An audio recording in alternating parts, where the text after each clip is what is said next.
Boa tarde a todos. Em primeiro lugar, em representação da Secção Regional dos Açores, quero dar as boas-vindas a todos e quero prestar um agradecimento particular à Câmara Municipal da Ribeira Grande, aqui na pessoa da doutora Cátia Sousa, que está em representação da autarquia. Um agradecimento pelo apoio para a realização desta sessão da 18ª Conversa ao Estirador. Por isso o nosso obrigado. Também quero deixar um agradecimento muito particular aos participantes, os oradores desta Conversa ao Estirador, à doutora Paula Gouveia, jornalista, ao arquiteto Francisco Pimentel, ao doutor João Mourão e à doutora Sónia Muniz, que trabalha na autarquia da Ribeira Grande no âmbito da museologia. Esta é a 18ª Conversa aos Estiradores. Já houve realização de 3 sessões presenciais, com esta é a 3ª sessão presencial. Isto numa tentativa de passarmos a uma realização de atividades presenciais, uma vez que durante a pandemia vimos impedidos de concretizar estas sessões presenciais, e numa perspectiva de descentralizar essas mesmas atividades, as atividades da Secção Regional dos Açores. A primeira foi realizada na cidade da Horta, a segunda na cidade da Praia da Vitória e essa terceira aqui na Câmara no Concelho da Ribeira Grande. Paralelamente, temos vindo a promover outras iniciativas, também no mesmo âmbito e na mesma perspectiva, nomeadamente a Mostra da Arquitetura 2022, que neste momento está a decorrer, foi inaugurada na Ilha Graciosa, neste momento está patente na Ilha de Santa Maria e brevemente estará na Ilha de São Jorge. Irá percorrer as 9 ilhas dos Açores. Também quero deixar aqui uma nota que já é público: o 16º Congresso da Ordem dos Arquitetos, pela primeira vez, vai sair do território continental, irá-se realizar nos Açores, na primeira semana de março, de 2 a 5. Por isso, agradeço a todos aqueles que estejam interessados em participar, que tomem nota desde já na sua agenda destas datas. É um momento importante, um marco aqui e um evento ambicioso que se irá realizar na Ilha de São Miguel no próximo ano, aqui nos Açores. Posto isto, obrigado a todos mais uma vez pela vossa presença e passo a palavra à doutora Cátia. Boa noite. Excelentíssimo Sr. Presidente da Secção Regional dos Açores da Ordem dos Arquitetos, Sr. Arquiteto Nuno Costa, digníssimas e digníssimos oradores convidados, senhoras e senhores, sejam bem-vindos à cidade da Ribeira Grande e à Biblioteca Municipal Daniel de Sá. É com enorme satisfação que a Câmara Municipal da Ribeira Grande se associa à iniciativa Conversas ao Estirador, promovida pela Secção Regional Açoriana da Ordem dos Arquitetos, que conta este ano com a sua 18ª edição. Felicito, por isso, toda a Secção Regional da Ordem dos Arquitetos, em particular o Sr. Arquiteto Nuno Costa, seu Presidente, pela dinâmica imposta com a realização destas conversas, uma vez contribuem, em definitivo, para a defesa e promoção da arquitetura, mas também, este ano e aqui na Ribeira Grande, para uma temática que nos é muito querida, que é a da museologia. A Câmara da Ribeira Grande possui uma rede de museus e núcleos museológicos que transmitem a identidade e cultura do povo da Ribeira Grande, seja pela sua religiosidade, pela sua labuta diária na obtenção do seu sustento, ou até mesmo por fenómenos sociais que aconteceram, como foi a vaga migratória de açorianos para outras paragens. Mas, no enquadramento desta iniciativa, destacamos o facto destes museus estarem em edifícios repletos de história, onde é preservado ao máximo a sua identidade original, mas outros, como é o caso desta biblioteca ou o Museu de Casa do Arcano, mostram o potencial da arquitetura e do poder que tem em adaptar espaços outrora usados para outras funções e com outras disposições para a funcionalidade desejada que se obtém nos dias de hoje e que se enquadram perfeitamente com os serviços que prestam à comunidade. Termino, por isso, desejando que usufruam destes e demais espaços sob tutela da Câmara Municipal da Ribeira Grande e que se sintam bem-vindos à nossa cidade e concelho. Obrigada. Vamos dar então início à nossa conversa. A intenção é que seja precisamente uma conversa informal e temos hoje aqui 3 convidados: o Francisco Pimentel, que é arquiteto e técnico superior na Direção Regional dos Assuntos Culturais, João Mourão, diretor do Arquipélago Centro de Artes Contemporâneas, e Sónia Muniz, chefe de divisão para a área da Cultura, Juventude e Desporto aqui da Câmara da Ribeira Grande. Eu dava o mote ao Francisco para que nos apresente a sua perspectiva sobre este tema. O tema de hoje é o papel da arquitetura ao serviço da museologia e da museografia e, deste modo, qual é que é, no fundo, a experiência que tem na sua área profissional, na sua área de trabalho.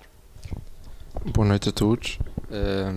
Eu vou mostrar uma pequena apresentação de dois trabalhos que realizei na Direção Regional dos Assuntos Culturais, para assim servir de mote para já à nossa conversa.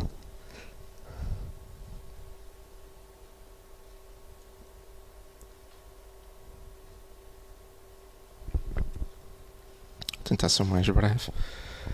Quis começar com esta frase de um arquiteto, Carlos Scarpa.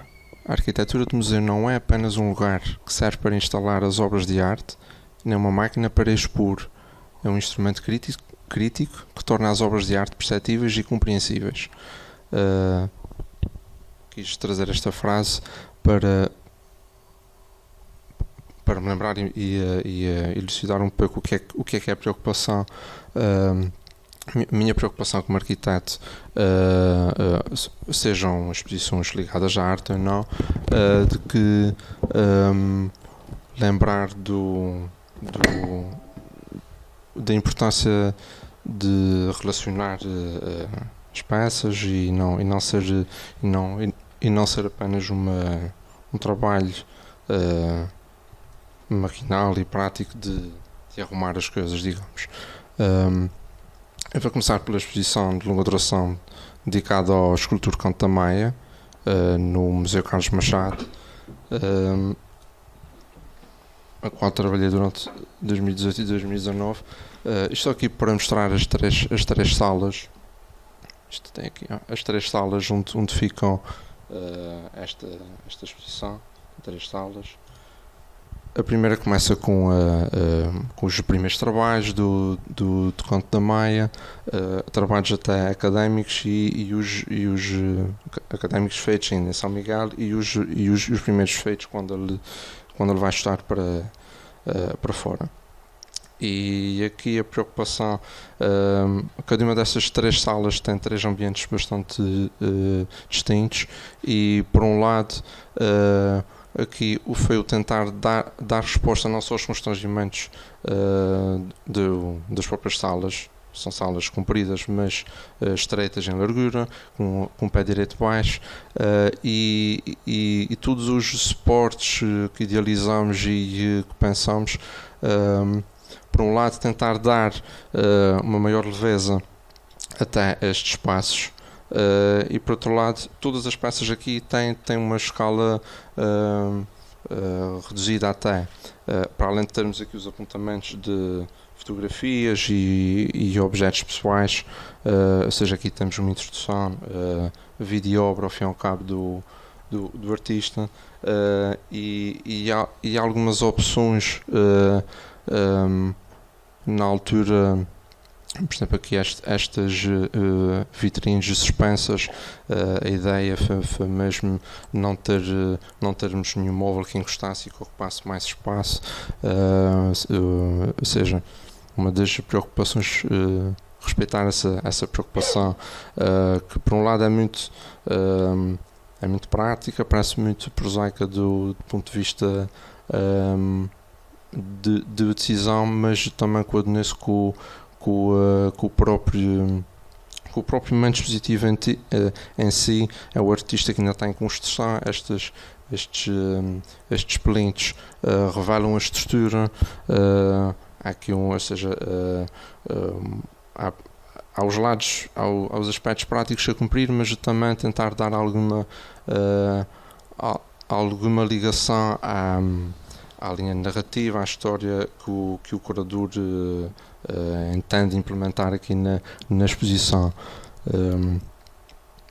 Passamos depois para o momento central desta exposição, com a peça mais icónica de Conto da Maia, a escultura Adão e Eva, e aqui temos uma diferença no teto.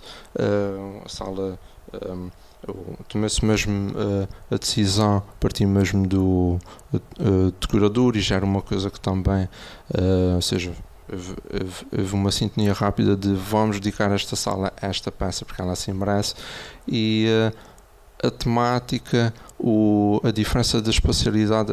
Esta sala antes desta intervenção não tinha esta cor, e então decidi-se o tema o amor, isso tudo, a tentar trazer um ambiente mais intimista, e a cor das paredes é a mesma, aqui na fotografia não dá para ver muito bem, mas é a mesma do estrado, e a própria largura e dimensão do estrado. A ideia é tentar dar logo a partir desta centralidade à peça, mas a largura dele, questões de segurança, para ninguém se poder aproximar da peça, já que é uma escultura que não tem uma escultura deste tamanho, não vamos estar com vitrines e coisas assim, e lá está a dar a centralidade à peça, e que só depois de quem entra nesta sala, e só depois de admirar e de poder rodar à volta da peça, é que se apercebe que tem um texto de sinopse, um escritor técnico, jogar com estes lados todos de uma exposição, porque por vezes é esse equilíbrio que temos que fazer. O que é que queremos atrair? Primeiro o olhar do visitante, e a última sala, por fim, são os trabalhos já mais maduros, já de canto da mãe adulto, e aqui é onde temos uma grande parte desta coleção que já existia no Museu Carlos Machado, neste edifício. Já havia uma sala dedicada. A primeira sala, ao fim e ao cabo, são peças que nascem de uma doação, que vêm de uma doação da família, e foi um dos motos também para se dedicar à exposição do Canto da Maia nestes moldes, ou seja, aumenta a coleção. E aqui temos uma série de plintos e de outros suportes que já vêm desta sala.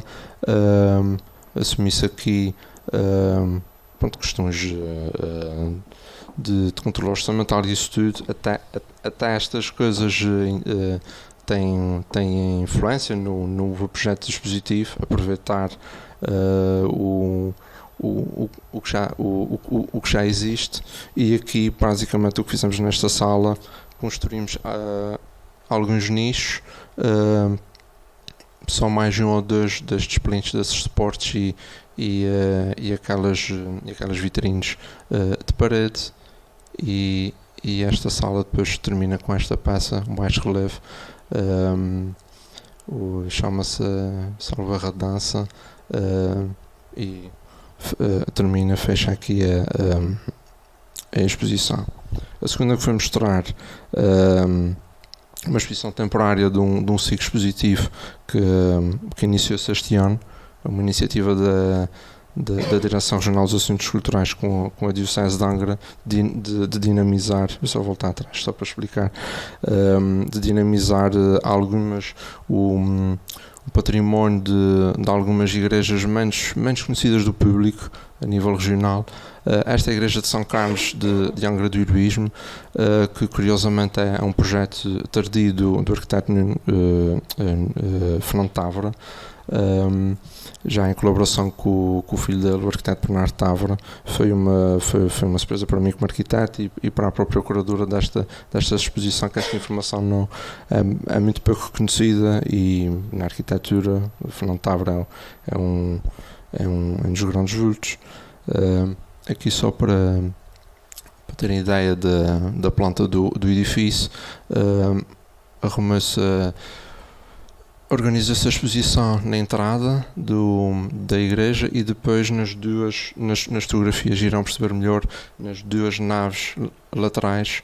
A nave central é que tem um pé direito mais alto, onde estão os bancos para se assistir, porque enquanto decorreu a exposição, ela já encerrou, a igreja continua sempre ao culto. Portanto, logo um dos primeiros constrangimentos desta exposição e das outras que vamos desenvolver deste ciclo é como é que montamos uma exposição, mas a igreja continua a ser usada, a estar ao culto. Aqui temos uma fotografia da entrada. Este foi logo um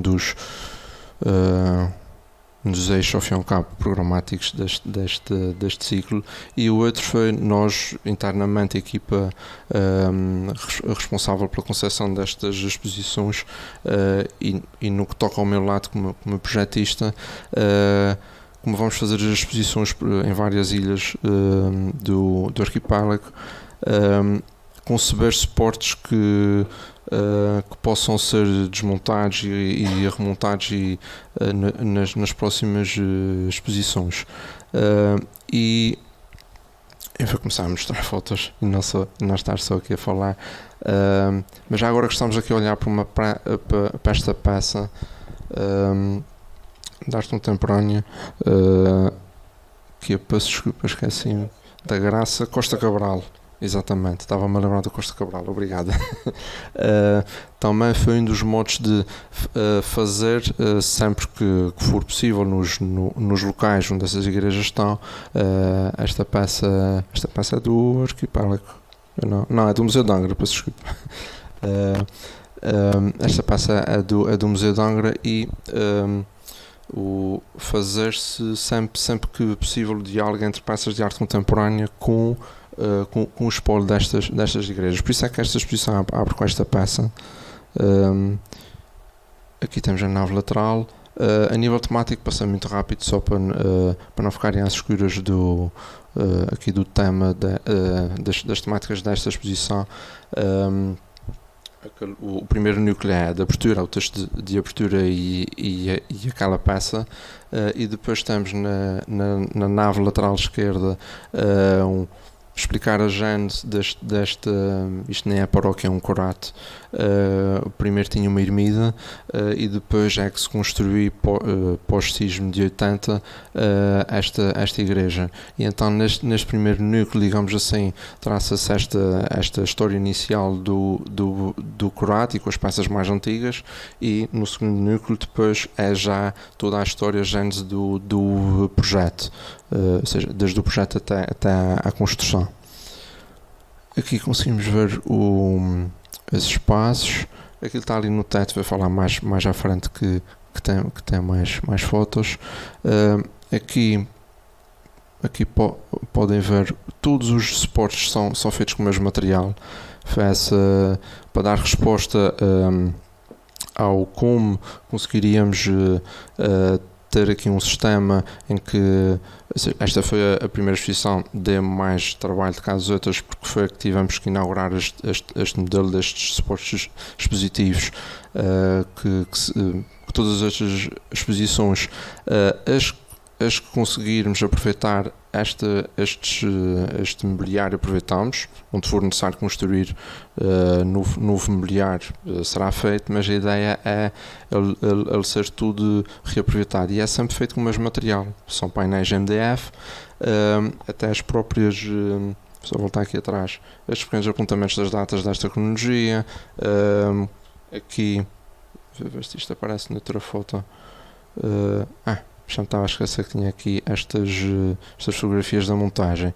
Só para aqui os descritos técnicos, um está aqui, outro está aqui, são todos feitos com o mesmo material, e isto leva assim a este desenho, que é basicamente ao fim e ao cabo, um mapa de cortes das chapas de MDF. Primeiro, como é óbvio, desenhei o layout da exposição, desenhei os suportes, mas isto só para ter uma ideia um outro lado deste trabalho, servir não só para orientar o trabalho de produção, como até fazer-se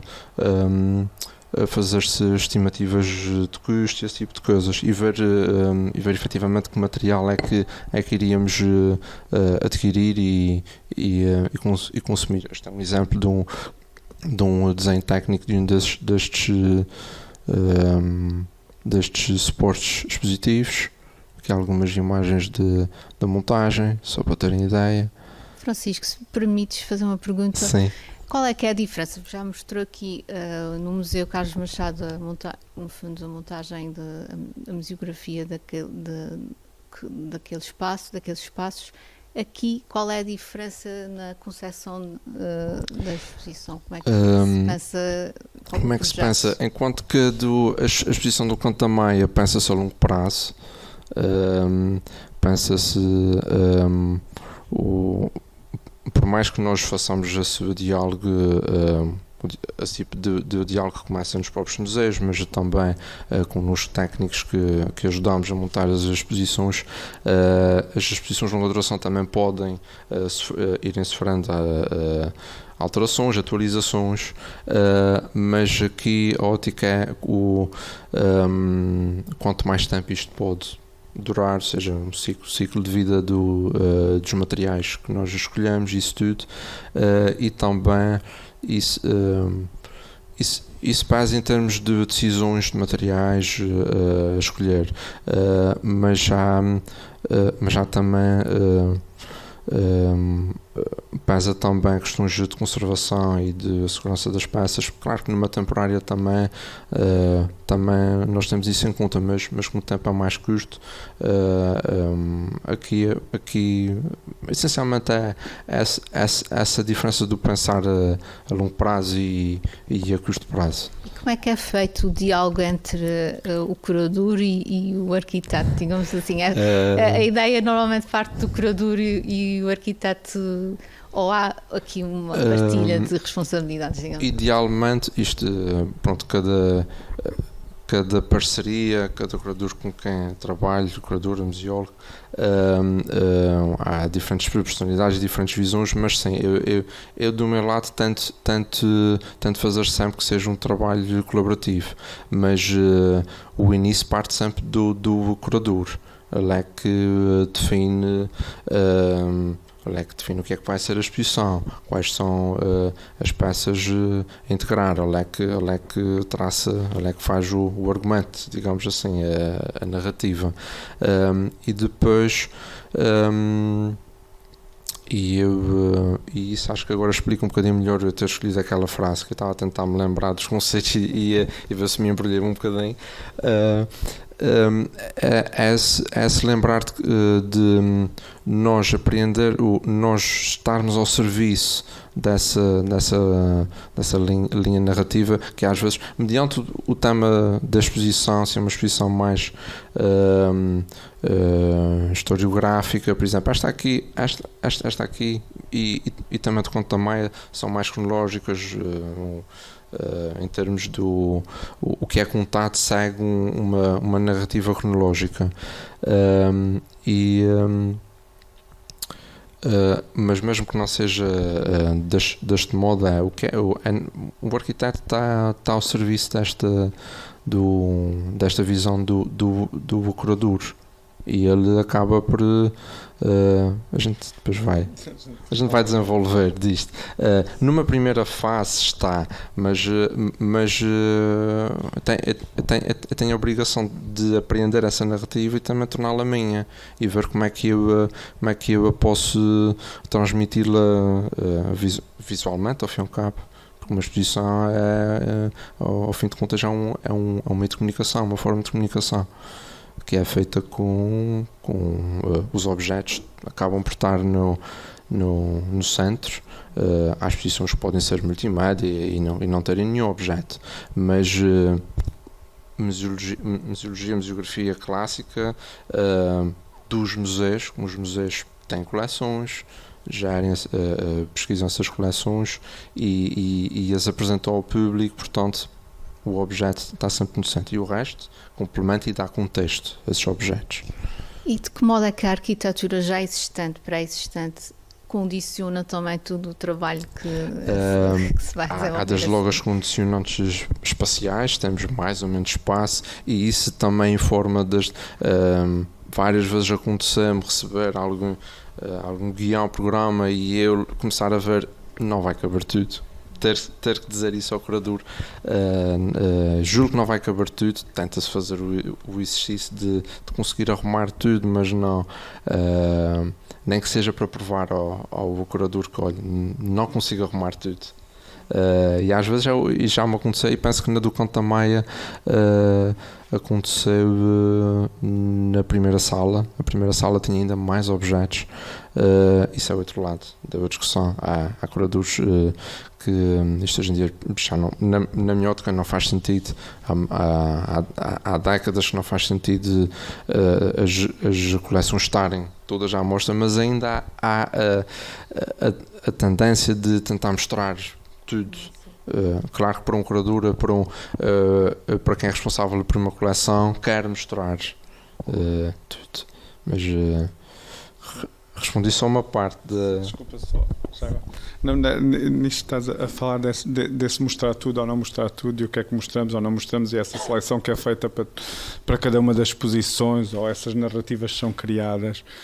E estava-me a lembrar agora do exercício que está a ser feito neste momento no SIAG em Guimarães, em que tudo o que existia, o SIAG em Guimarães tem a coleção do José de Guimarães, do artista, que é uma coleção de objetos africanos, da sua própria obra artística, e de repente o que está a ser feito neste momento com o arquiteto André Tavares é trazer todo o espólio que havia em reservas, está tudo em exposição, e as reservas estão vazias, e todos os objetos, desde os desenhos, as gavetas onde estão os desenhos todos, tudo isto está em exposição, e portanto quase desmontar essa ideia também de repente ser um exercício oposto, não é? Que é esta coisa de trazeres de repente uma nova perspectiva sobre essa coleção, e como é que tu de repente também... Exato, e isso acho que até é brincar, entre aspas, um pouco com noções que, como eu estava a dizer, isto traz-nos os museus clássicos do século XIX, com as coleções todas à vista, e pode ser, imagino que seja, já visitei esse centro de Guimarães, e só isso é uma questão interessante, porque não inverter e dar a lógica e dar outra perspectiva. Sim, mas não interrompendo, vá. Mas o João tocou num ponto quase crucial, na minha opinião, quando se fala da tradicional museografia. Porquê?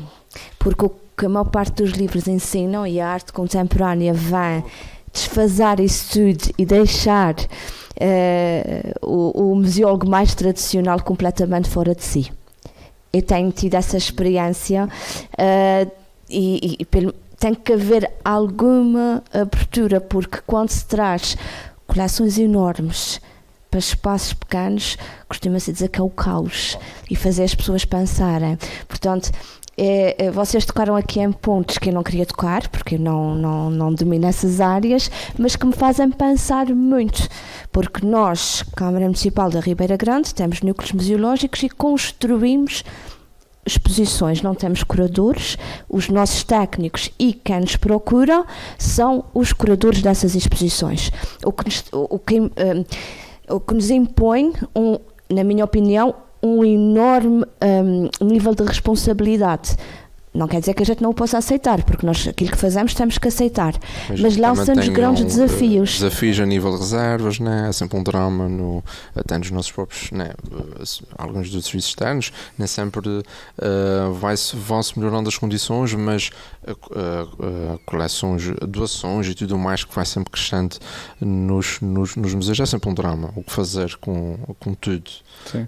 Eu gosto disto que a Sónia acabou de dizer, da arte contemporânea ser assim o parente que vem e que de algum modo estabiliza estas noções, e é para mim obviamente uma das coisas. Vai pondo ao fim e ao cabo essas questões, colocando em causa, ver do outro lado. Basicamente também pensarmos neste momento, enquanto instituições todas,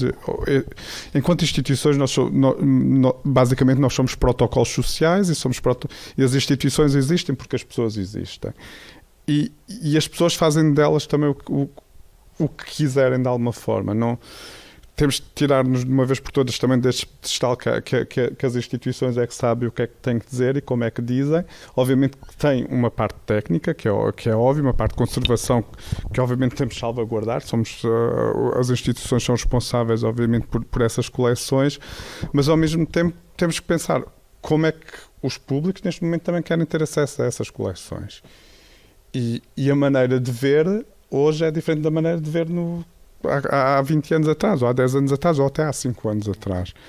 E a arte contemporânea, obviamente, com todos os problemas que a arte contemporânea tem, mas acho que tem contribuído um bocadinho para essas noções de como é que nós podemos ver coisas e como é que nós damos a ver coisas. E passa muito, e depois também podemos falar um pouco sobre isso, mas passa muito por uma criação, neste momento, das exposições de sensações, ou um lado emocional nas próprias exposições. E como é que nós...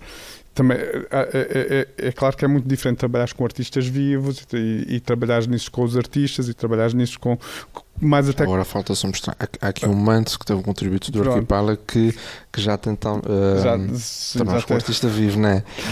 Que é isso, faz essa também diferença. Tentamos, porque ao fim e ao cabo estamos... desculpa, estar a aproveitar um modo só para concluir a apresentação. Já agora é aqui um trabalho de um colega do Arquipélago. Ele teve o desafio aqui da curadora da exposição, Diana Santos, de ele fazer aqui um trabalho multimédia, já que a exposição segue uma linha tradicional de museografia, digamos, a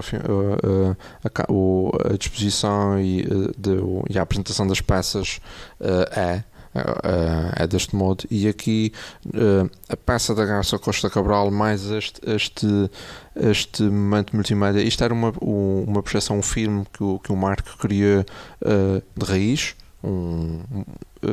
que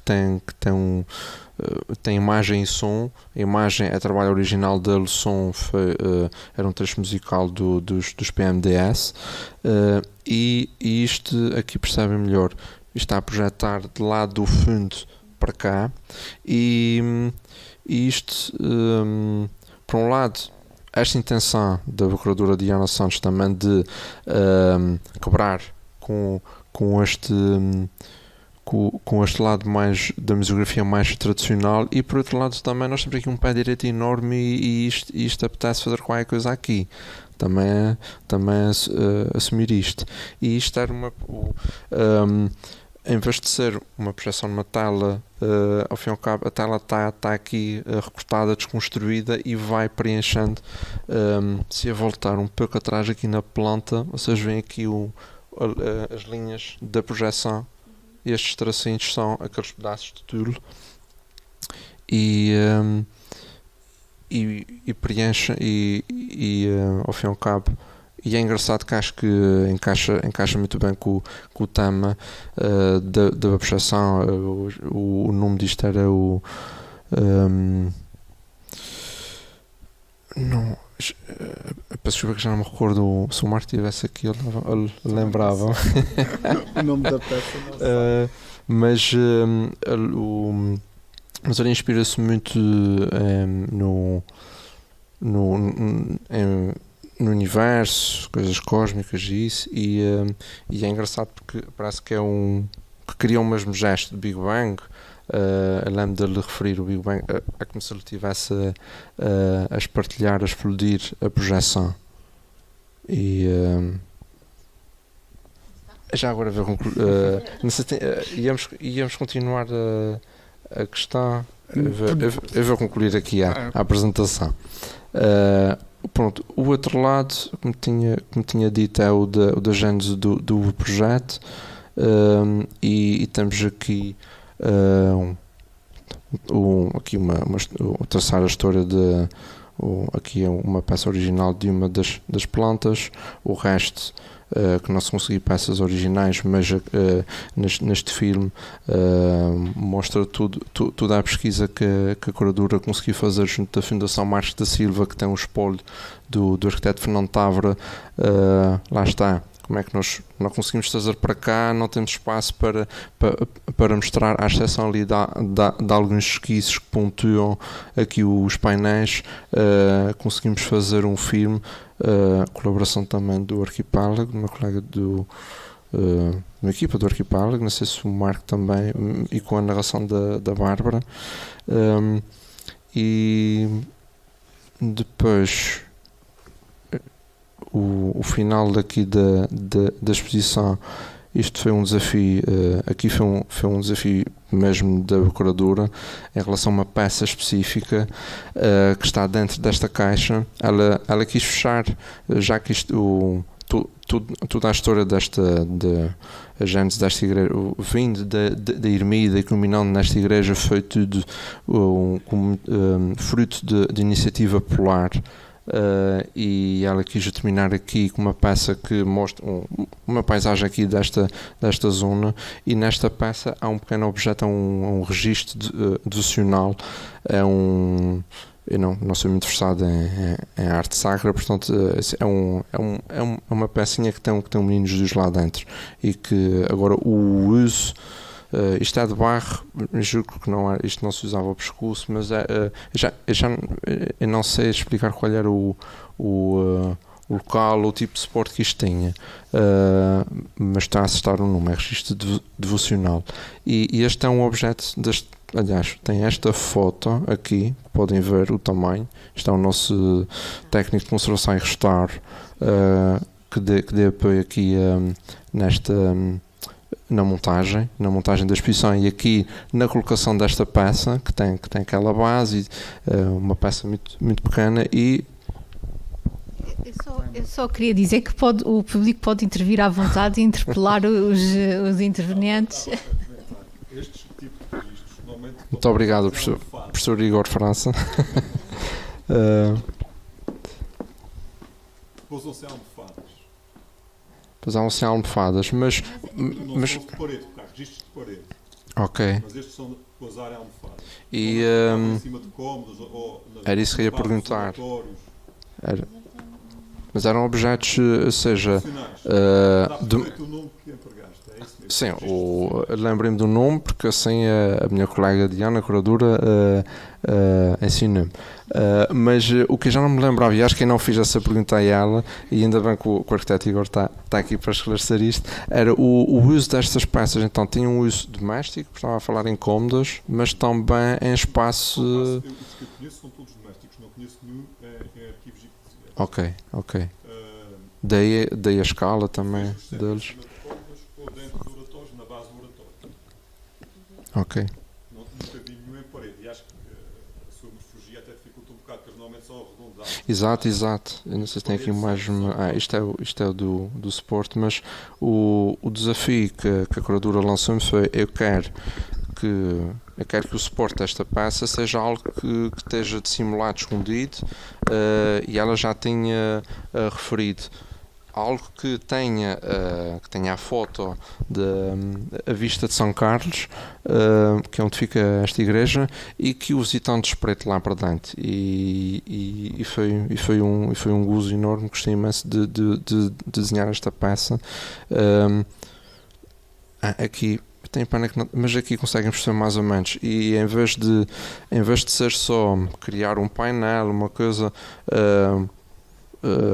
em que ficasse lá dentro arrumado a pecinha, e que continuava toda esta quase bidimensionalidade dos painéis, né? Nós temos aqui mais volumetria com os estrados e com os plintos, e eu gostei muito vamos fazer um cubo.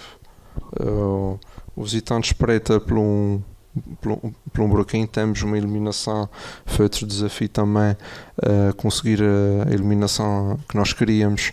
A caixa é toda negra no interior, e a fotografia ficar literalmente impressa neste cubo, mas na posição que ela está, com a aresta virada para... Dá para ver aqui, vou só voltar aqui à planta. Vocês conseguem perceber aqui em baixo, a fotografia está aqui naquela aresta. Coisas de arquiteto. Okay. Francisco, muito obrigada. Eu se calhar passaria então aqui a palavra ao João Mourão para falarmos um bocadinho da outra perspectiva, certo. Menos tradicional, digamos assim. Passei um bocadinho de 10 minutos, certamente. Olá, boa noite ou boa tarde a todas e a todos. Obrigado pelo convite. Sim,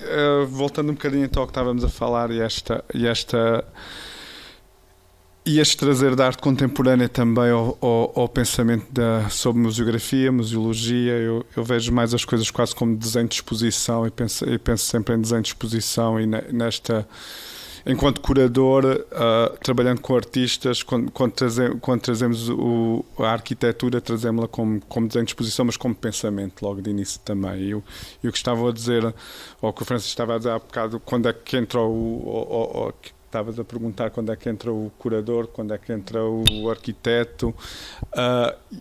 E o caso que eu trago hoje, ou as fotografias que eu gostava de vos mostrar, é da exposição do Vampires in Space, que foi a representação portuguesa na Bienal de Veneza deste ano, que eu fiz a curadoria com o Luís Silva, e em que há esse trabalho desde o início, desde o primeiro momento do pensamento sobre o projeto, com uma equipa de arquitetura logo, neste caso com o estúdio Diogo Passarinho, que é um estúdio de arquitetura especializado em exposições de arte contemporânea e em trabalhar com artistas contemporâneos. E há obviamente aqui um desafio gigante, que é o concurso, quando é lançado pelo Ministério da Cultura.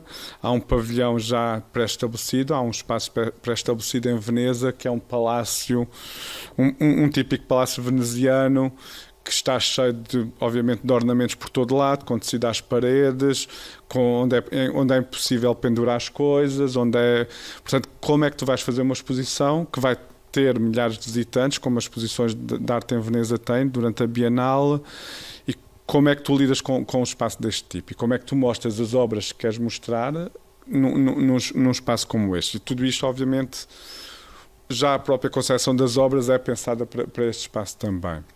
Mas a concepção das obras, que neste caso passavam por filme e poesia, tinham que ser depois pensadas como é que elas iriam circular no espaço, e como é que nós permitíamos a circulação das pessoas no espaço, com todas as regras, como vocês imaginam, que existem em Veneza para exposições desta escala, em que tudo tem que passar por arquitetos, por engenheiros, por autorizações. Portanto, qualquer painel deste é medido a sua resistência, que quantas pessoas é que podem tocar, não podem tocar, quanto peso é que aguenta, obviamente, um palácio deste género, porque estás no terceiro andar de um palácio, e, portanto, todas essas questões têm que ser tidas em conta.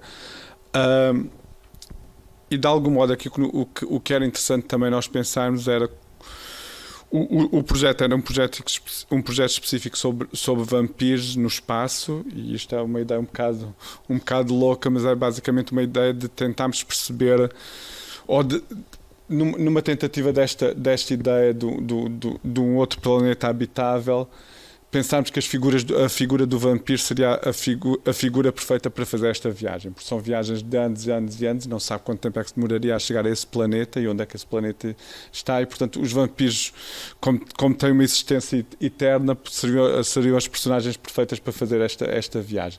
E estes vampiros, obviamente, depois em questões mais artísticas, estão a falar de questões que se prendem muito com uma ideia de família, que se prendem com a identidade de género, com estas mutações que tu tens enquanto pessoa ao longo da tua vida, e portanto quando tu vives uma vida mais longa, mais mutações obviamente vais sofrendo também, e mais transformações vais sofrendo. E aqui foi muito importante então essa entrada do desenho dispositivo, e como é que tu tornas um palácio gótico numa nave espacial.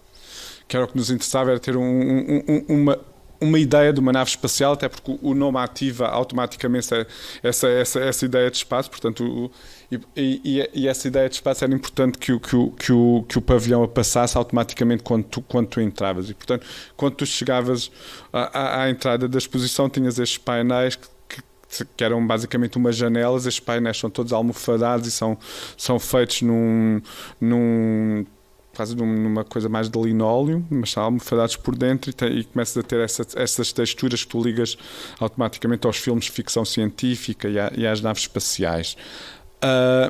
E depois foi muita construção desse tal percurso expositivo, e de como é que as pessoas circulavam num espaço que tem esta nave central, que era a antiga biblioteca, e depois tem várias salas laterais que conectam com este espaço central. E E cá está, numa exposição, como eu estava a dizer, que tem milhares de visitantes, começámos a pensar em questões de este pavilhão, e vocês não sei o quão familiarizados estão ou não com a Bienal, mas há espaços centrais da Bienal, que são o Jardine e o Arsenal, mas o pavilhão português fica na cidade mesmo. E, portanto, está longe dos outros pavilhões. E as pessoas circulam imenso entre todos os pavilhões e, portanto, começámos a pensar, ok, quando as pessoas aqui chegarem, queremos criar um espaço também quase de conforto, um espaço em que as pessoas possam estar, em que as pessoas possam descansar, em que as pessoas se de algum modo se sintam aqui e que possam viajar com estes vampiros. Portanto, foi toda a construção de materiais, todo este desenho, este mega ecrã que foi construído como o topo da nave espacial, os materiais que foram usados depois para criar toda essa narrativa que são feitos com este estúdio de arquitetura, e muito sinceramente a arquitetura ou o desenho dispositivo ganhou tal força que faz parte integrante da exposição. Portanto, toda a exposição aqui é o desenho dispositivo também. Esta exposição só existe com este desenho dispositivo, ela não existiria de outra maneira. Pode. Obrigado. Como se vê aqui pelo plot científico, de ficção científica que criaram, à partida, e o edifício que não é propriamente uma nave espacial, havia logo essa necessidade de criar os ambientes que vocês queriam, e aí, como estavas a dizer, o contributo dos arquitetos foi fundamental, não é? Para criar esses ambientes. Aqui foi mesmo a pedra de toque disto tudo. Esta exposição sem envolvimento, sem este desenho dispositivo, não era esta exposição. E, portanto, tudo isto resulta nesta exposição, esta separação, por exemplo, das portas que são criadas, que são janelas sempre para aquele espaço do meio que estávamos a ver, para aquele espaço central, todas estas questões que são muito importantes, porque cá está, a artista, quando pensa nos filmes e sabe que quer ter 3 filmes, mas depois como é que estes filmes vão ser colocados nestas salas, e como é que estes filmes vão permitir essa circulação quando as salas, depois parte delas são pequenas. Portanto, todo este trabalho foi um trabalho de diálogo entre o que é que a artista queria, o que é que os curadores queriam, o que é que os arquitetos queriam, o que é que aquele palácio queria, de algum modo, ou o que é que ele deixava que fosse feito. Imagino aqui também desafios grandes em relação à iluminação. Muitos. Basicamente foi quebrar toda a iluminação, porque como estão a ver, tens aqueles chandeliers ali gigantes, como é que se diz em português? Os lustres, sim, aqueles lustres venezianos todos, e portanto também tentávamos iluminar, porque não podíamos tirar aqueles lustres, como imaginas. Tirar um lustre daquele que custava, acho que era 5.000 euros para tirar e voltar a colocar. Portanto, como é que tu vais quebrando todas estas questões? Cá está, quando tens estas salas aqui, não sei se percebem, mas esta sala é toda forrada a tecido, e portanto tu não podes fazer nada nesta sala que não seja esta. Mas quando os lustres, desfiramentos desses, não dá para escondê-los. Não, é assumi-los. Assume-se, é assumi-los. São apontamentos surrealistas. É assumi-los, assim. Eles estão ali, estão lá por trás dos painéis, ou tentas de alguma forma que eles resultem na própria exposição, mas é isso, não é uma coisa que está ali e que tem uma vida, e portanto há quase esta falta de sintonia entre estes dois elementos, mas que ao mesmo tempo é isso, é um espaço estranho em que tu entras, mas e tens a ideia de vampiros no espaço também já é estranho. O lustre aí acho que encaixa, dá um traço. Tudo isto faz imenso sentido, como imagina. Mas assim, o que eu acho que é muito relevante depois nestas questões é, por um lado, obviamente o lado técnico, mas é o lado também de trabalhar com pessoas que depois estão a trabalhar diferentes sensações. E a artista está a trabalhar aqui, imagina, questões de saúde mental, questões de intimidade, porque tens este ecrã central, as pessoas estão a falar diretamente para a câmara, e portanto tens esta, quase vinha muito também dos zooms todos que nós fizemos na pandemia, como nos relacionávamos com as pessoas, que era muito através do ecrã, e portanto tens este ecrã gigante em que tens a cara sempre da pessoa, e todas as imagens são umas imagens e uns diálogos muito confessionais da pessoa diretamente para a câmara, e o espectador está deitado aqui nestas cadeiras, que aí não se vê porque a imagem está escura, aqui vê-se, mas pronto, tens umas poltronas onde as pessoas se podiam deitar, e como tu estavas a falar destas questões também dos materiais e de sustentabilidade, obviamente fazer Bienal em Veneza é a coisa menos sustentável do mundo, é a coisa que menos sentido faz. Como é que tu fazes uma Bienal desta envergadura numa cidade onde tudo chega de barco, onde tudo é difícil, onde queres ter um prego, tens que ir a Mestre comprar um prego. Portanto, tudo isto é muito pouco sustentável, de alguma forma, ou enquanto pensamento quase de que tipo de materiais é que tu usas, porque tudo ali é complicado. Mas é pensar depois também as questões de sustentabilidade ou de durabilidade disto. Que é uma exposição que fica, apesar de tudo, 8 meses, e que tem no primeiro fim de semana, para vocês terem noção dos números, no primeiro fim de semana acho que foram perto de 6 mil pessoas. Portanto, tens um desgaste de materiais, assim, uma coisa absurda. E portanto tudo isto são questões que logo de início tu tens de ter quando montas o projeto deste, porque ainda por cima o orçamento para o pavilhão não é assim tão grande, e portanto como é que tu, enquanto arquiteto, também depois podes pensar estas questões, e como é que tu podes dar soluções de materiais para resolver estas questões? No final do dia é muito isso, é ajudar a resolver problemas ao serviço do que... Sim, do que se está a fazer, e de como se está a fazer, e é isso, um bocado o que estavas a dizer há pouco, de como é que quando tens estes intervenientes todos, em que ponto é que cada um deles entra, e em que ponto é que cada um deles faz esta união de pensamento, e como é que chegamos todos depois a acordos perante coisas que se calhar para uns não são assim tão evidentes. Imagina a poesia, como é que tu mostras aquela poesia, e quando nada pode ir à parede. Portanto, como é que crias estas janelas para o infinito, em que tens aquela poesia que fica a pairar, e que, portanto, todas estas foram, como imaginas, foram sessões gigantes de conversa, sessões gigantes de zoom, a tentarmos resolver estas questões num muito curto espaço de tempo, porque isto isto é um concurso público, tem um prazo, e quando tu és convidado a concorrer, e tens, imagina, um mês para montar este projeto. E neste mês tens que criar isto tudo. Obviamente depois vai tendo outros momentos, mas nesse mês tu já tens que entregar uma ideia muito clara do que é que vais fazer e do que é que vais usar.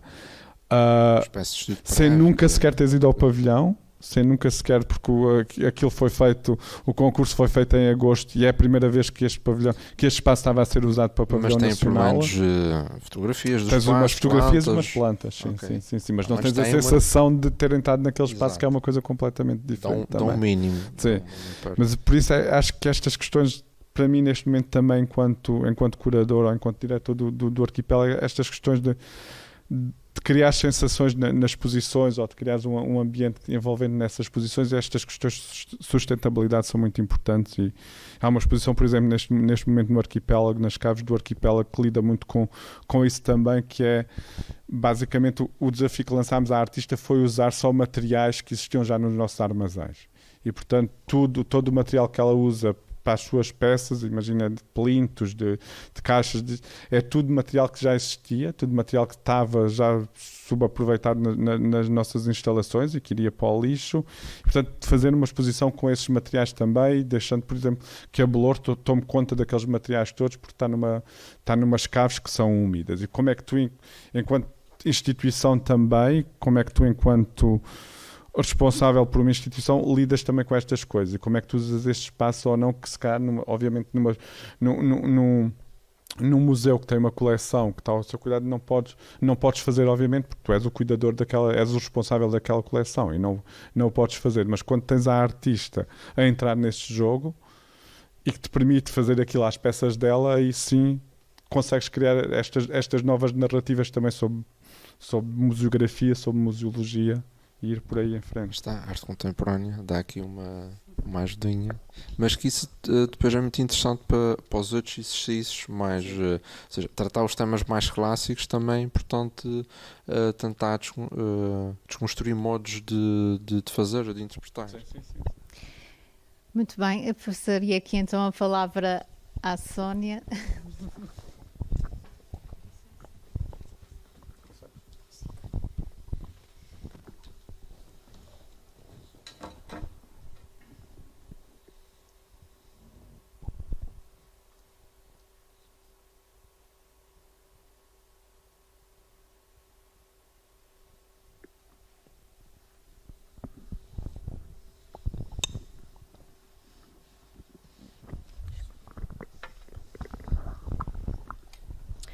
Muito boa tarde, embora já tenha feito uma pequena intervenção. O meu nome é Sónia, trabalho na Câmara da Ribeira Grande. Muito obrigado pelo convite em ambas as pessoas, da senhora vereadora Cátia e do arquiteto Nuno, para estar aqui. Eu pensei o que é que trazia aqui, porque não sou arquiteta, gosto de apreciar os espaços, mas a Câmara Municipal da Ribeira Grande tem à sua guarda um conjunto considerável de património museológico, tem 4 núcleos museológicos já de grande valor e, na minha opinião, de grande respeito, e alguns pequenos outros espaços que são importantes para mostrar a história da Universidade da Ribeira Grande, e tanto por base uma marca fundamental e que eu espero que a gente não perca, em particular aos senhores engenheiros e aos seus arquitetos, lance esta ideia que é uma cidade rural.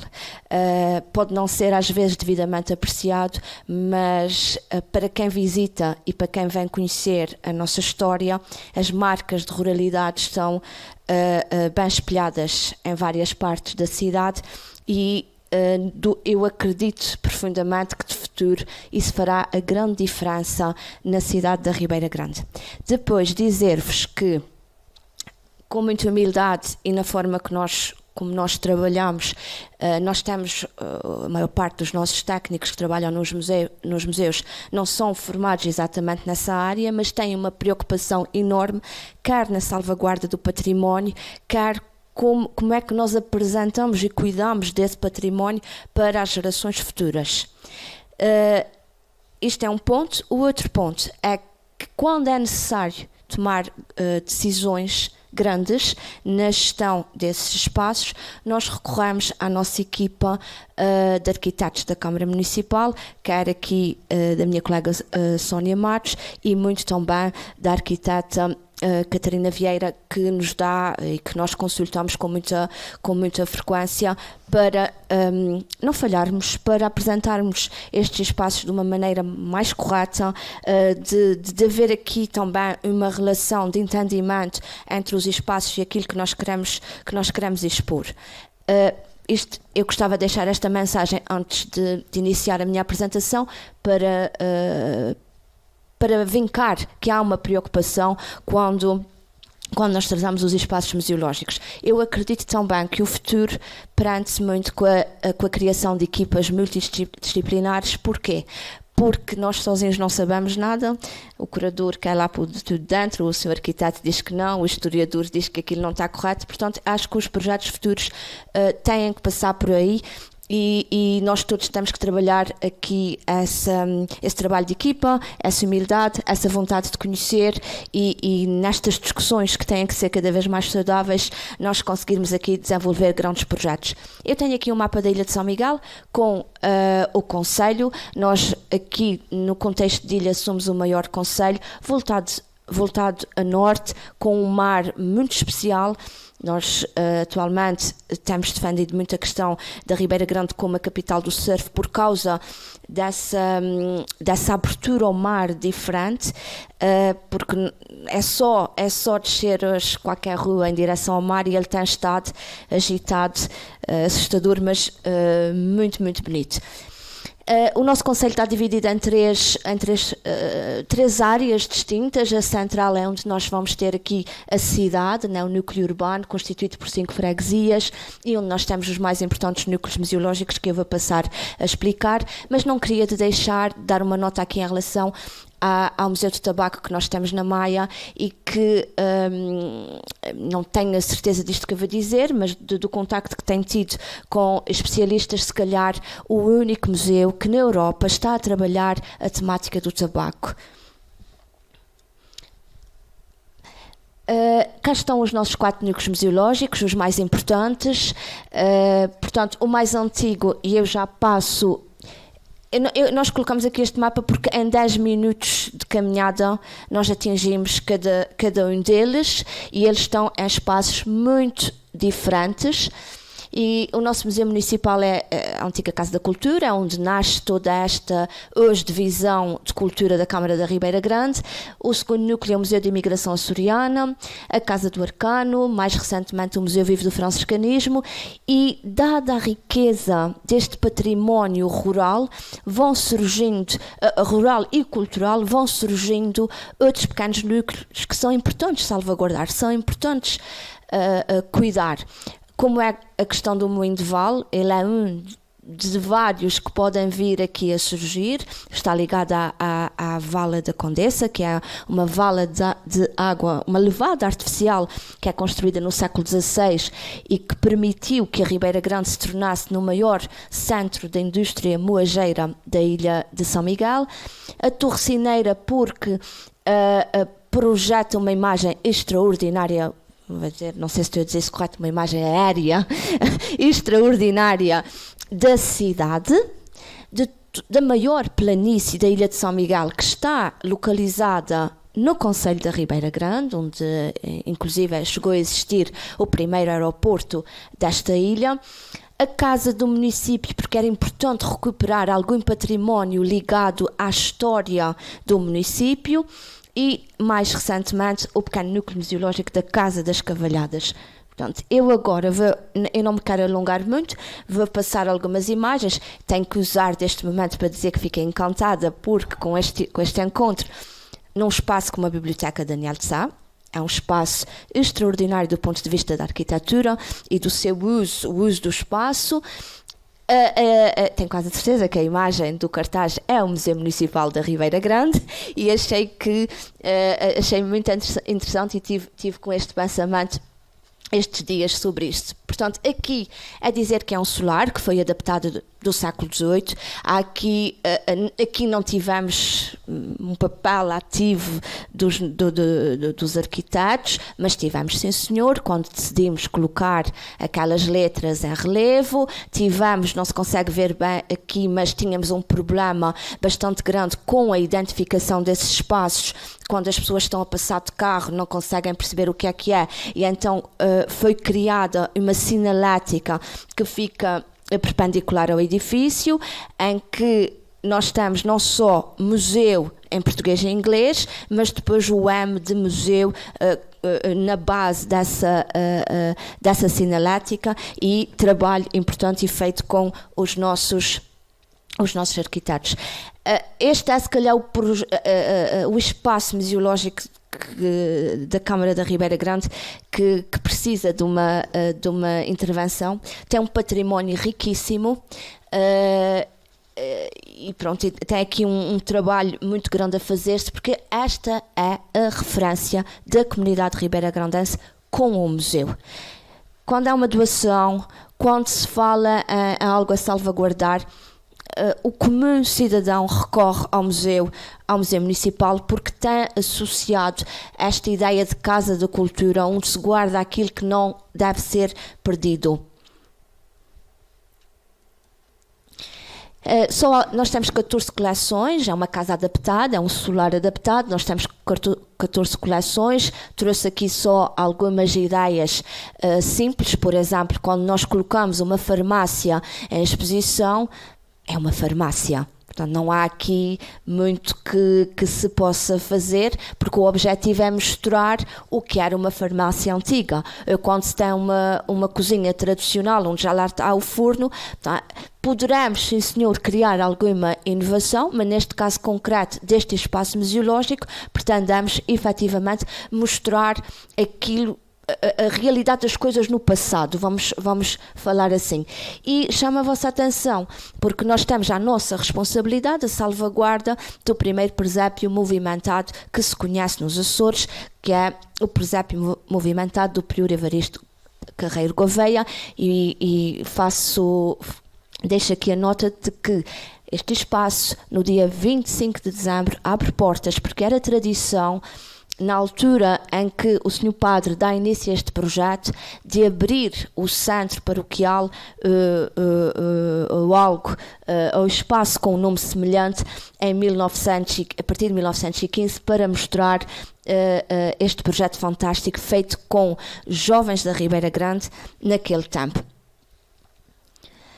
O Museu da Imigração Açoriana está num espaço, aqui também não houve no seu exterior grandes intervenções, do ponto de vista arquitetónico, porque o edifício está ali. Era o nosso antigo mercado de peixe, está alocado a um conjunto que se dá o nome de Complexo Industrial da Ribeira Grande, uma construção do final do século XIX, e que também seria importante usar o espaço, usar estas áreas que têm história e que são espaços do município. Claro que há grandes desafios quando se toma decisões em usar espaços desses, os senhores poderão falar disso melhor do que eu. Eu, do ponto de vista da salvaguarda desse património, acho que sim, que devem ser usados e devem ser potenciados. Nós Quer que eu volte atrás? Não por causa disso. A preocupação de manter esses edifícios e dar um outro uso, apesar do o Museu de Imigração no mercado de peixe, vários edifícios dos nossos serviços externos são antigos conventos, e as temáticas lá tratadas, as coleções que depois lá estão, não têm a ver com os conventos, mas é sempre importante, essa chega que queria dar é sempre importante fazer justiça à memória da história do edifício, mesmo que ela não se coadune à partida com a temática, mas é importante e consegue-se fazer isso, fazer justiça à memória do edifício e depois tratar os temas que estamos a tratar. Nós temos um pequeno painel que retrata exatamente isso, que explica o que é que era aquele espaço, e este é um projeto de musealização muito, muito recente. A 9 de setembro de 2022 reabrimos portas e aqui tivemos nós tivemos a nossa arquiteta Catarina presente neste projeto, nós tivemos o colega Dr. Rui Faria que da área de História da Arte e com experiência no terreno, para se trabalhar que temáticas vamos ter aqui, o nosso gabinete de design que teve depois um papel extraordinário e sentimos necessidade de recorrer a apoio científico, porque a questão da temática da imigração, como sabem atualmente, está, eu não gosto do termo está na moda, mas há um grande interesse por estas temáticas nos dias de hoje. Portanto, aqui tivemos que pensar, já havia uma base, como são as bancadas onde o peixe era amanhado, e criou-se aqui uma linguagem de apresentação com 18 painéis, cada painel com uma temática diferente, quer sejam os destinos da imigração, as tradições, e então quem entra hoje no Museu da Imigração consegue compreender melhor esta história. Casa do Arcano, outro espaço que foi reabilitado, era a casa da Madre Margarida. O quintal foi onde se fez o acrescente, digamos assim, ao espaço, e onde pudemos instalar algumas infraestruturas importantes para a questão da mobilidade e da acessibilidade naquele que depois passou a ser o primeiro tesouro regional dos Açores. Aqui, este é o nosso edifício mais bem apetrechado de qualquer pessoa com qualquer problema poderá visitá-lo com toda a segurança. Inclusive nós dotamos o museu muito recentemente no âmbito de um projeto de uma jovem. Nós temos todas as acessibilidades para a mobilidade reduzida e eu peço perdão, não estou-me a lembrar da palavra, mas para os invisuais nós também temos os textos em braille, obrigada, porque tratando-se do primeiro tesouro regional importa que todas as pessoas tenham acesso à informação deste museu. Eu trouxe estas duas imagens, quem não teve a oportunidade de visitar tem que visitar, porque independentemente da nossa orientação religiosa ou não, portanto trata-se também de uma obra de arte extraordinária que nos faz pensar imenso como é que uma freira no século XIX consegue ter a capacidade criativa, imaginativa e ao mesmo tempo de colocar dentro daquele móvel 92 quadros do Novo e Velho Testamento, possivelmente os quadros que para ela teriam mais impacto na sua vida religiosa, e nós estamos a falar de 3.900 figuras.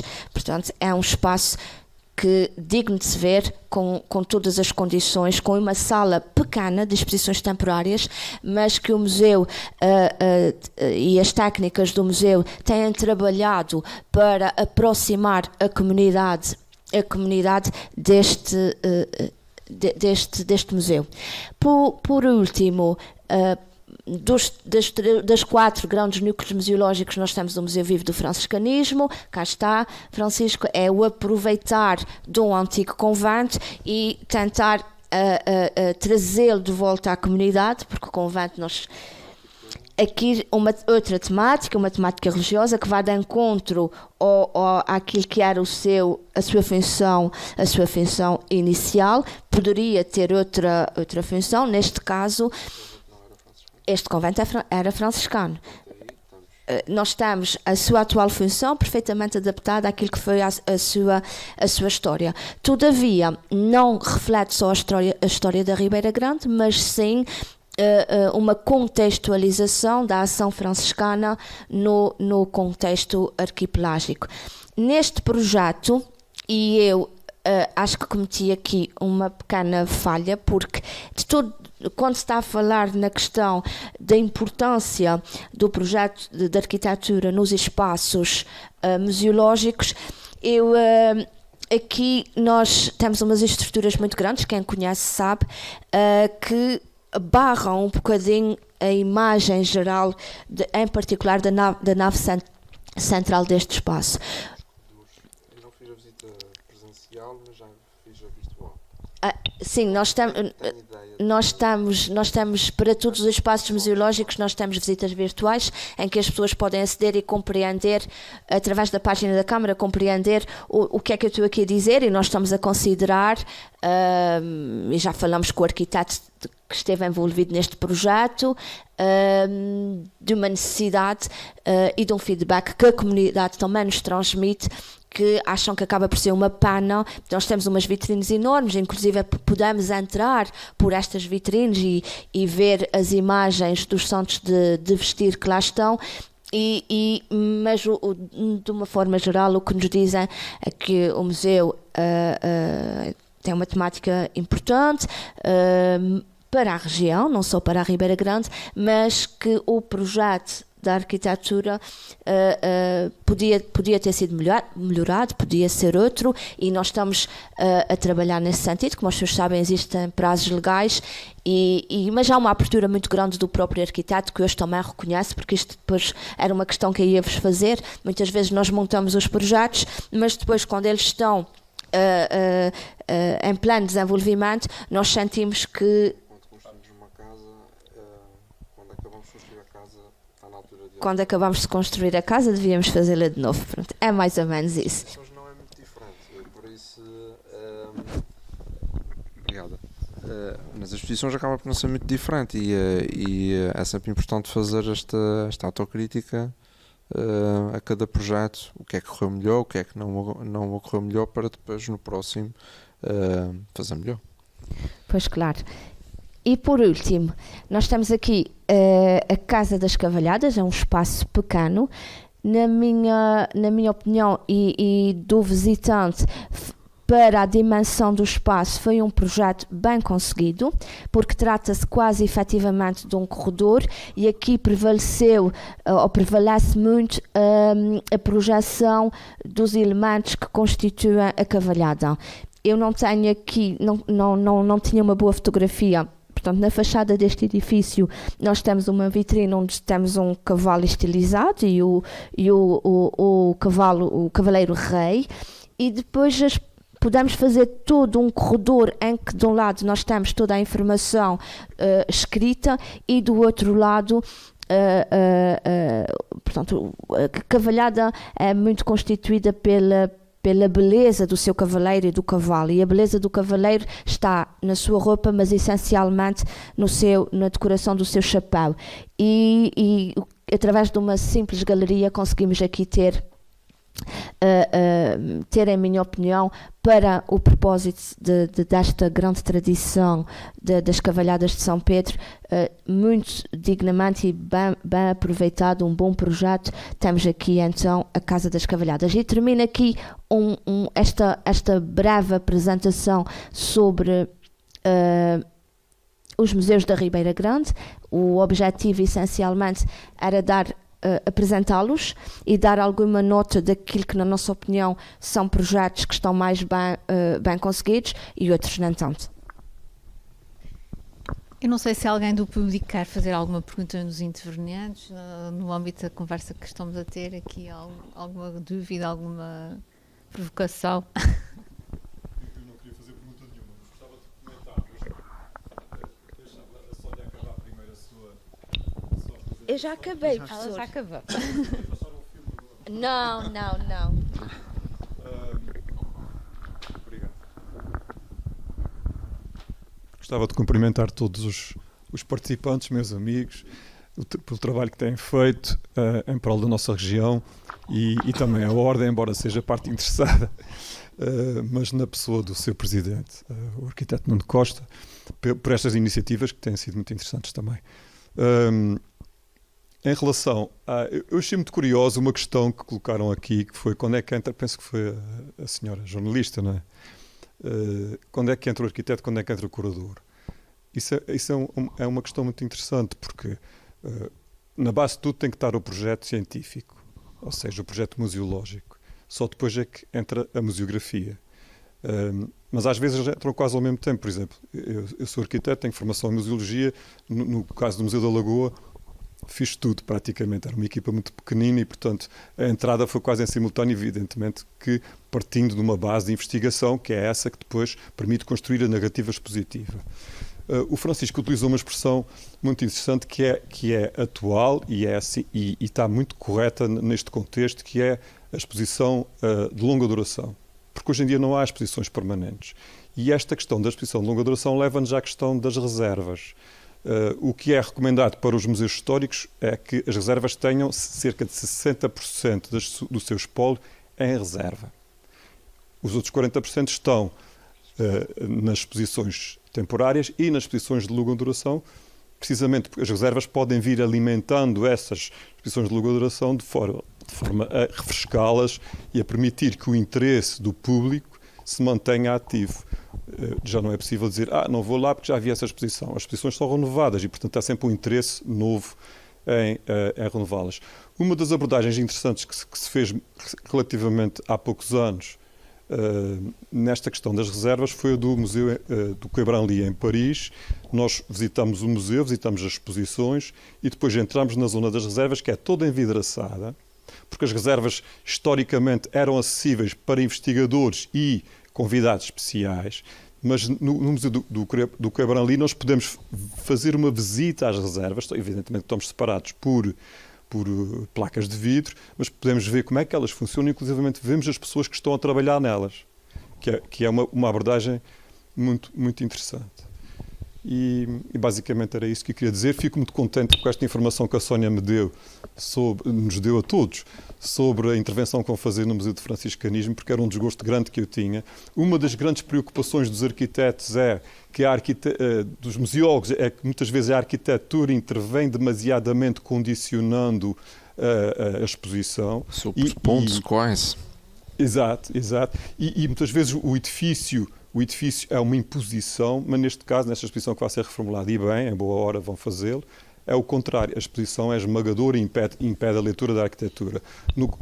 Nós temos 2 exemplos em que também há conventos, em que fizemos precisamente o contrário, que foi tanto no Convento de Santo André, sede do Museu Carlos Machado, como no Convento de Santo Antônio, sede do Museu da Lagoa. O que fizemos foi os espaços arquitetónicos que evocam o período da vivência conventual, da vivência monástica feminina, no caso de Santo André, masculina, no caso de Santo António, foram incorporados na exposição. Portanto, eles contam também a história. E isso pode ser feito também na Ribeira Grande. Muito obrigado. Eu só quero deixar uma nota, professor Igor. A nossa intenção é essa, não lhe vou dizer que é já, mas nós sentimos essa grande necessidade. Nós sentimos que, como está, pronto, vamos começar devagarinho, mas nós sentimos, e toda a gente nos tem passado essa informação, de que efetivamente a ala principal perde beleza, perde a possibilidade de contemplar, porque está muito esmagada. Se permitem, também gostaria de fazer aqui uma pequena intervenção, um pouco na sequência do que o meu colega o Igor acabou de referir dos espaços. Os próprios espaços, e aqui também fazendo a ponto para uma outra perspectiva, muitas vezes os próprios espaços em si, a própria arquitetura, pela sua riqueza, diversidade dos elementos também escultóricos e do âmbito da pintura, que também integram os próprios espaços arquitetónicos, e que vão um bocado ao encontro dos museus mais tradicionais que foram também aqui apresentados na Ribeira Grande, onde há também uma valorização pelo património existente.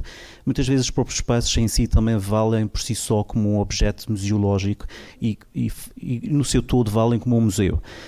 E fazendo a ponto para outra perspectiva, que é a recuperação de património arquitetónico, que muitas vezes está posto ao devoluto, como era o caso da fábrica hoje transformada no arquipélago, e que sofreu uma intervenção completamente contemporânea, em que de alguma forma procura também tirar partido das estruturas existentes, que por si só o próprio edifício também é um marco e é uma referência arquitetónica, um atrativo turístico, e que por si só atrai muitos visitantes ao próprio local. E nessa perspectiva, nesses marcos arquitetónicos, eu gostava de ouvir também de quem está do lado dos museus a gerir estes edifícios, como é que olha para esses marcos arquitetónicos como objetos museológicos.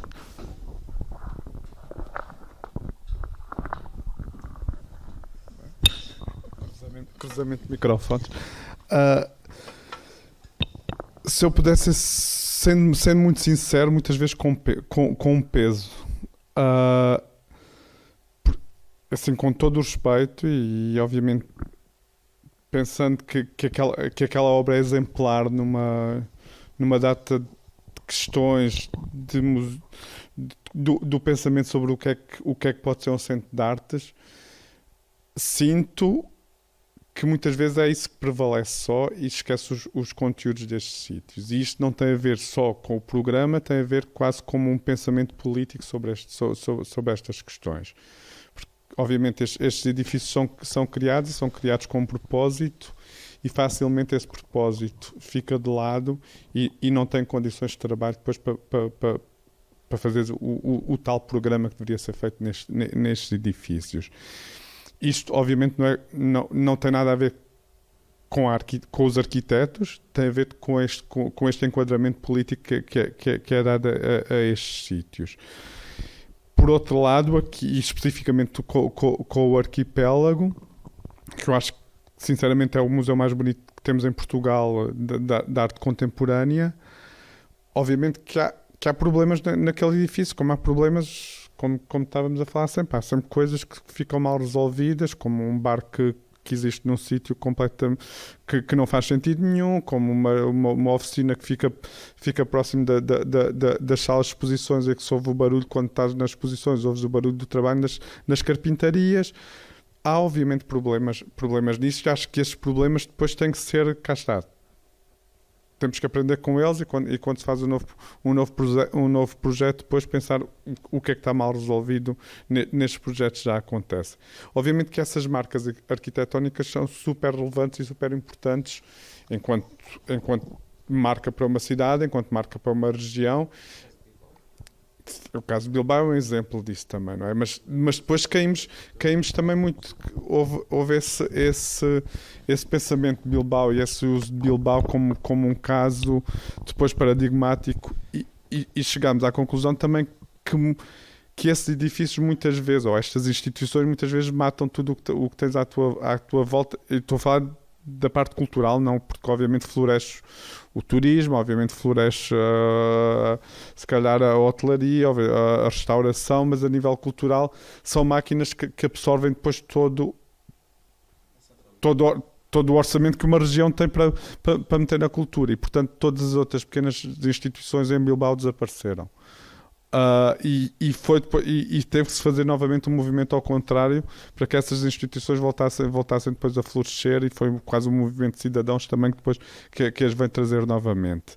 E por isso sim, quando tens estas marcas, mas as marcas, para mim, o meu entendimento destas instituições, um pouco o que eu estava a dizer é elas não podem ser vazias. São, obviamente sim, não, e há um público muito específico que obviamente vai ao arquipélago, porque é um público interessado em arquitetura, porque quer ver aquele edifício, e obviamente são super bem-vindos, como imagina. Mas pensar que depois aquilo não é só um contentor, aquilo tem que ter conteúdo, e esse conteúdo tem que ser trabalhado com estas comunidades todas que tu tens à tua volta, e portanto não pode ser, ele não existe enquanto objeto, ou ele existe enquanto objeto, mas ele tem que ter mais qualquer coisa depois para oferecer.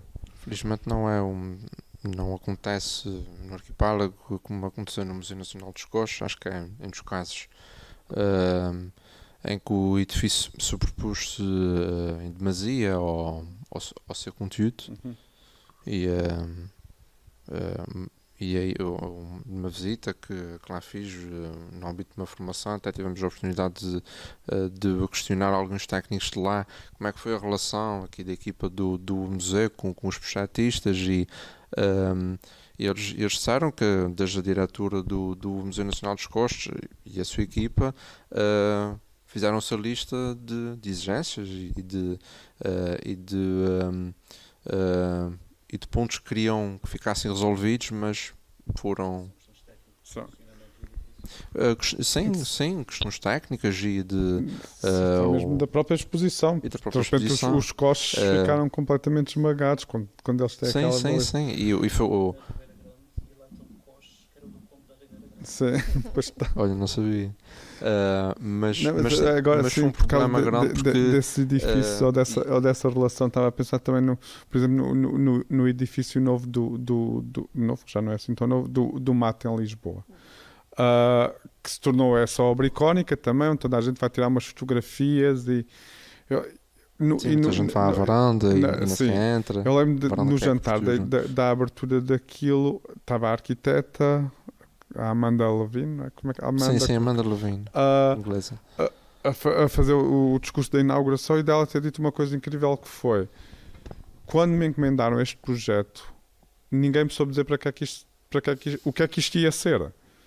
Portanto, tanto podia ser um museu como um centro de congressos, e portanto, obviamente tens o museu neste momento, tens paredes redondas em que tu não consegues pendurar coisas. Agora, isto não pode ser imputado ao arquiteto, como é lógico também, não é? O arquiteto, quando pedem para desenhar aquilo, não... E é esses programas museológicos que são E é esse diálogo que tem que ser, cá está mais uma vez, este diálogo inicial entre arquitetos, curadores ou diretores da instituição, ou quem faz um programa museológico para aqueles espaços, que muitas vezes são desfasados temporalmente, não é? E, portanto, quando tu concorres com um projeto de arquitetura para a renovação do espaço, sabes que vai ser um museu, ou sabes que vai ser um centro de artes, mas ok, o que é que este centro de artes vai ser? O que é que vai aqui acontecer? Como é que ele se vai relacionar depois com estas comunidades? O que é que ele vai representar para a Ribeira Grande, para a ilha, para a projeção da ilha fora? É quase aquele efeito do ripple effect. E aqui já estamos a falar, falamos mais de exposições e projetos expositivos. Aqui nós estamos a falar na fundação e refundação, em alguns casos, de museus e o funcionamento dos seus edifícios. Ou seja, ainda estamos, isto ainda é antes do museu funcionar e chegamos já ao desenhar das exposições, mas que é importantíssimo também. Por falar nisso, uma das coisas, e nós temos falado na questão do diálogo, e muitas pessoas têm falado nisso, mas por uma razão que eu não sei explicar, não se concretiza, que é preciso, quando são projetos novos de raiz, não é tão fácil, mas quando são reestruturações, é preciso falar com as pessoas que estão no terreno. É preciso ir à procura das pessoas que têm experiência para ouvi-las, seja a senhora das limpezas, seja o senhor da recepção, porque depois são eles que estão nesses espaços e são eles que vão trabalhar e viver ali e receber ali. Portanto, eu acho que é importante insistir nisso. Às vezes acontece, eu sei que não é por mal, nós temos tantas coisas a fazer, mas esta nota tem que ficar bem vincada, de que temos que reunir todos, sejam quem for os elementos que estão à volta destes projetos, desde as funções mais simples às mais elaboradas, para se poder dar um passo à frente e criar esses espaços que tenham emoções, que exerçam as suas funções e que também tenham os pontos importantes da questão da arquitetura, que eu pessoalmente valorizo imenso, porque acho que pode fazer a diferença em certos projetos. Eu só queria fazer uma pergunta ao João em relação ao arquipélago. Vimos aqui vários espaços completamente diferentes. O João não falou muito do arquipélago, mas o arquipélago tem uma filosofia completamente diferente dos restantes espaços que foram aqui falados. Até que ponto é que esse diálogo é mais difícil quando é assim? Portanto, quando não há uma ligação da comunidade a um determinado património que já existia. Sim, sim. Sim, se eu estou a perceber, basicamente não tens sim, essa relação. Há uma relação que eu acho que as pessoas aqui da Ribeira Grande, apesar de tudo, têm com aquele edifício, com a sua vida anterior. Há pessoas que ainda se lembram do funcionamento há pessoas que ainda no outro dia apanhei lá um visitante que me estava a falar que tinha ido lá a casamentos. Com a pessoa, porque foi durante uns tempos fizeram-se casamentos, alguém alugava aquele espaço e fazia casamentos lá. Portanto, aquilo obviamente tem essas vidas todas. E isso que há bocado a Sónia e o Francisco estavam a dizer de como é que nós passamos as vidas anteriores do edifício e se elas são ou não relevantes para quem vai visitar aquele espaço. E, obviamente as pessoas que vão ali ficam curiosas e uma das primeiras perguntas é o que é que isto era antes? Portanto, co-edificada a essa relação, houve uma tentativa de se pensar até numa exposição que seria mais permanente da história daquele edifício, mas também chegou-se à conclusão que cá não era a melhor maneira de passar aquilo, portanto nós temos uma brochura que conta a história do edifício.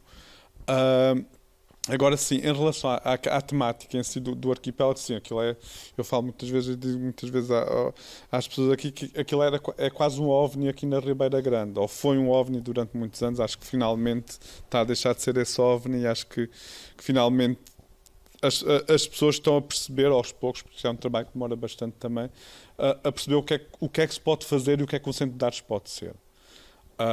E não é fazer crítica ao passado, mas quando eu cheguei, há bocado estávamos a falar nisso, senti que havia realmente uma barreira com aquele sítio, e era uma barreira física de quase não entrarem naquele sítio, e a culpa disto é da instituição, não é das pessoas. A culpa disto é sempre da instituição. E é a instituição que não fez esse trabalho de mediação com estes públicos todos e de explicar o que é que pode fazer e o que é que estes públicos podem fazer com a instituição, como é que tu podes ser relevante nestas comunidades. E parece-me também que houve, com esta entrada toda do turismo nesta região, que houve um pensamento de ok, vamos viver dos turistas e vamos pensar que estas coisas conseguem ser autónomas desse modo. A pandemia veio provar completamente o contrário. Eu chego aqui ainda em pandemia e percebi, ok, não há qualquer relação, principalmente desta cidade, com este edifício. E a Sónia está aqui, a Cátia também, acho que se identificam nisto que eu estou a dizer. Tipo, não havia relação das pessoas da Ribeira Grande com o arquipélago. Não estou a dizer com o edifício, estou a dizer com o que se faz ali. Mas é isso. A arte contemporânea. Perguntar exatamente por isso. Como é que se faz para chegar às pessoas, uma vez que não há ali um património, portanto, não estão lá expostos objetos que as pessoas reconheçam como seus? Sim. Eu acho que fazes muito por uma questão mais processual e por uma questão mais de passares algum tipo de conhecimentos ou de relações que neste momento são importantes numa vida contemporânea também.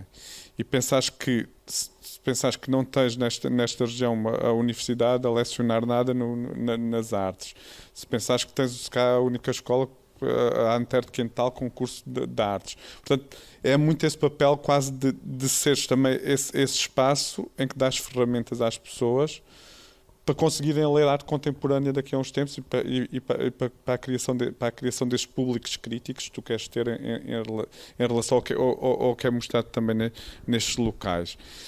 E por um lado foi fazer quase as pazes com toda a comunidade artística da ilha também e trazer essa comunidade artística a intervir no arquipélago e fazer exposições de artistas locais e fazer projetos com artistas locais e ter neste momento cartas brancas que são dadas a associações locais para fazerem ali as coisas, ou ter coisas tão simples como a Escola da Ribeira Grande a ir lá fazer as suas peças de teatro e nós damos formação aos professores e aos alunos sobre luz e sobre som e eles poderem montar a peça na Black Box, ou teres um grupo de mulheres da Santa Casa da Misericórdia que vão para ali todas as semanas, ou teres a disciplina de cidadania que é dada em parte no arquipélago através de peças da nossa coleção. Portanto, é basicamente criar esta relação com estas pessoas e esta relação só vai trazer frutos daqui a algum tempo. Isto não é imediato. Eu acho que se não houver aqui mais ninguém que queira interpelar os convidados, acho que terminaríamos a nossa conversa de estirador por hoje. E agradeço imenso a vocês, que acabou por ser bastante dinâmico o diálogo, e não sei se o Nuno quer dizer algumas palavras finais, mas terminaria então aqui a nossa conversa. Muito obrigada, uma boa noite a todos.